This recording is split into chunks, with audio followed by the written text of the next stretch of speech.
آج آپ کو ایسی سچی کہانی بتاؤں گا جسے سن کر آپ کے رونگٹے کھڑے ہو جائیں گے۔ کیا کبھی آپ نے سوچا کہ آپ جہاز میں بیٹھے ہوں اور 10,000 فٹ کی بلندی پر اڑ رہا ہو اور وہ جہاز ایمیزون کے جنگل سے گزرے اور آپ اس جہاز سے نیچے گر جائیں تو کیا ہوگا؟ یہ سوچ کر بھی انسان کی روح کانپ جاتی ہے۔ تو آئیے شروع کرتے ہیں آج کی یہ سچی کہانی۔ جیولن کا جنم 10 اکتوبر 1954 میں پیرو کے شہر لیما میں ہوا تھا۔ جیولن کے فادر ایک مشہور بایولوجسٹ تھے، یعنی ان کا کام جانوروں پر ریسرچ اور اسٹڈی کا تھا، اور جیولن کی ماں پرندوں پر ریسرچ کیا کرتی تھی۔ جیولن بھی اپنے والدین کی طرح ریسرچ میں کافی شوقین تھی۔ 24 دسمبر 1974 کو جیولن اپنی ماں کے ساتھ لانزا فلائٹ 508 میں سفر کر رہی تھی، جو پیرو کی سٹی لیما سے پوکلپا سٹی کی طرف جا رہی تھی۔ اس دن موسم بھی صاف تھا اور لانزا فلائٹ 508 تیزی سے اپنی منزل کی طرف جا رہی تھی۔ فلائٹ میں 92 مسافر موجود تھے، جن میں 6 کرو ممبر بھی شامل تھے۔ سب کچھ ٹھیک چل رہا تھا۔ اچانک سے جہاز کو ایک جھٹکا محسوس ہوتا ہے۔ جیولن جب ونڈو سے دیکھتی ہیں تو پتہ چلتا ہے کہ جہاز کو ایک بڑے طوفان نے گھیر لیا ہے اور جہاز کے ونگز پر تھنڈر سٹارم کا اٹیک ہوا ہے۔ پائلٹ جہاز کو بیلنس رکھنے کے لیے اپنی پوری طاقت لگاتے ہیں، مگر اچانک ایک بہت بڑا دھماکہ ہوتا ہے۔ جیولن کو ایسے لگتا ہے کہ وہ جہاز کی سیٹ پر تو ہے، مگر جہاز کے اندر نہیں۔ آسمانی بجلی کی وجہ سے جہاز ٹکڑے ٹکڑے ہو جاتا ہے اور جیولن اپنی سیٹ سمیت 10,000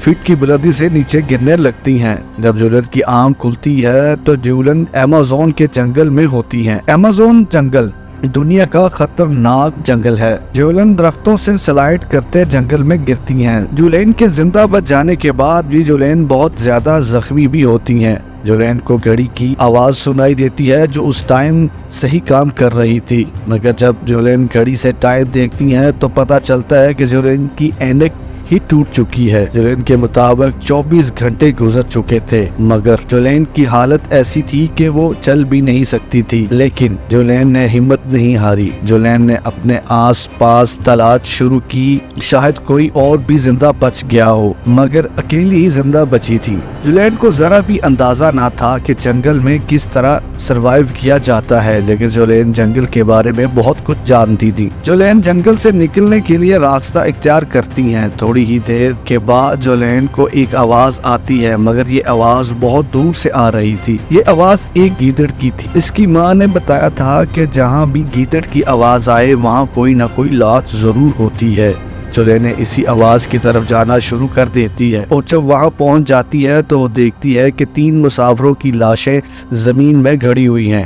جیولن یہ سوچتی ہیں کہ کہیں اس میں میری ماں نہ ہو، مگر ایسا نہیں ہوتا۔ جیولن کچھ فاصلے پر ایک بیگ پڑا دیکھتی ہیں۔ وہ بیگ کو کھولتی ہیں تو اس میں کچھ کینڈیز ہوتی ہیں۔ جیولن نے کتنے دنوں سے کچھ کھایا ہی نہیں تھا۔ اس طرح دن گزرتے گئے۔ پھر سے اچانک جیولن کو ایک آواز سنائی دیتی ہے اور وہ بہتے پانی کی آواز ہوتی ہے۔ جیولن کو اپنے ماں باپ کی نصیحت یاد آتی ہے کہ پانی جس طرف بہتا ہے اسی طرف کوئی نہ کوئی آبادی ہوتی ہے۔ جیولن کی کئی دنوں تک اس ندی کے ساتھ چلتی رہتی ہیں۔ زخموں اور بھوک پیاس کی وجہ سے جیولن بہت کمزور ہو گئی تھی۔ اس سے چلنا بھی مشکل ہو گیا تھا۔ جیولن فیصلہ کرتی ہے کہ وہ تیر کر ندی میں منزل تلاش کریں گی۔ جیولن کو 8 دن گزر چکے تھے۔ 17 سال کی جیولن خود کو زندہ رکھنے کے لیے ہر کوشش کر رہی تھی۔ جیولن بھوک اور کمزور کی وجہ سے بہت کمزور ہو گئی تھی۔ اب اس نے فیصلہ کیا کہ وہ مینڈک اور پانی سے ملنے والی چیزیں کھائے گی۔ اسی دوران اسے محسوس ہوتا ہے کہ اس کے زخموں میں کیڑے پڑ چکے ہیں۔